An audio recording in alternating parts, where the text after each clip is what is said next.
Hi all, welcome back to my another mini blog. Last ವಿಡಿಯೋದಲ್ಲೇ ಹೇಳಿದ ಹಾಗೆ ಧರ್ಮಸ್ಥಳದಿಂದ ಸುಬ್ರಹ್ಮಣ್ಯಕ್ಕೆ ಹೋಗ್ತಾ ಇದ್ದೀವಿ ಅಂತ ಹೇಳಿಬಿಟ್ಟು 2:30 ಹಾಗೆ ಮಧ್ಯಾಹ್ನ ನಾವು ಸುಬ್ರಹ್ಮಣ್ಯ ರೀಚ್ ಆದ್ವಿ.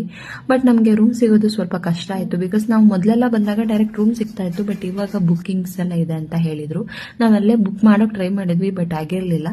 ಅಲ್ಲೇ ರೂಮ್ಸ್ ಅಂತ ಹೇಳ್ಕೊಂಡು ಬರ್ತಾರಲ್ಲ, ಅವರು ಡಬಲ್ ರೇಟ್ ಹೇಳ್ತಾ ಇದ್ರು. ಬಟ್ ಅದು ಓದ್ತಿರ್ಲಿಲ್ಲ ಅಷ್ಟೇ ಅಮೌಂಟ್ ಕೊಡುವಷ್ಟು ಅಂತ ಹೇಳಿಬಿಟ್ಟು ದೇವಸ್ಥಾನದಲ್ಲಿ ರೂಮ್ ತಗೊಂಡ್ವಿ. ತುಂಬ ಚೆನ್ನಾಗಿತ್ತು.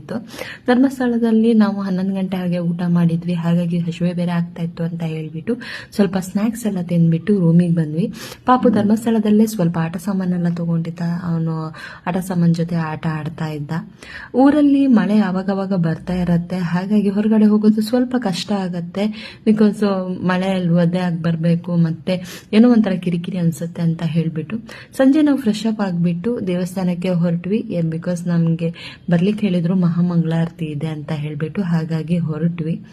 ವೆದರ್ ಕೂಡ ತುಂಬಾ ಚೆನ್ನಾಗಿತ್ತು. ಅವಾಗಷ್ಟೇ ಸ್ವಲ್ಪ ಮಳೆ ಬಿಟ್ಟಿತ್ತು. ದೇವಸ್ಥಾನದಲ್ಲಿ ಜಾಸ್ತಿ ಏನು ನಾನು ವಿಡಿಯೋಸ್ ಮಾಡೋಕೆ ಹೋಗಿರ್ಲಿಲ್ಲ. ಬಿಕಾಸ್ ದೇವಸ್ಥಾನದ ಒಳಗಡೆ ವಿಡಿಯೋ ಅಲೋ ಇರಲ್ಲ, ಹಾಗೆ ನನಗೂ ಬೇಡ ಅಂತ ಹೇಳಿ ಅನಿಸ್ತು. ಹಾಗಾಗಿ ಆಮೇಲೆ ನಂತರ ನಾವು ಊಟ ಮಾಡಿಕೊಂಡು ಸ್ವಲ್ಪ ಐಟಮ್ಸ್ ಎಲ್ಲ ತಗೋಬೇಕಿತ್ತು. ಪಾಪು ಬೆಳಿಗ್ಗೆ ಎದ್ದು ಏನಾದರೂ ತಿನ್ನೋಕೆ ಬೇಕು ಅಂತ ಹೇಳ್ತಾನೆ. ಸೊ ಅವನಿಗೆ ಸ್ವಲ್ಪ ಸ್ನ್ಯಾಕ್ಸು ಹಾಗೆ ಸ್ವಲ್ಪ ಸ್ವೀಟ್ಸು ಜೊತೆಗೆ ಅವನ್ ಆಲ್ ಟೈಮ್ ಫೇವ್ರೇಟ್ ಕಾರ್ನ ತಗೊಂಡು ರೂಮಿಗೆ ರಿಟರ್ನ್ ಹೊರಟ್ವಿ. ಇದಾಗಿತ್ತು ನನ್ನ ಮಿನಿ ಬ್ಲಾಗ್. ಮುಂದಿನ ವಿಡಿಯೋದಲ್ಲಿ ಸಿಗ್ತೀನಿ. ಎಲ್ಲರಿಗೂ ಟೇಕ್ ಕೇರ್, ಬಾಯ್.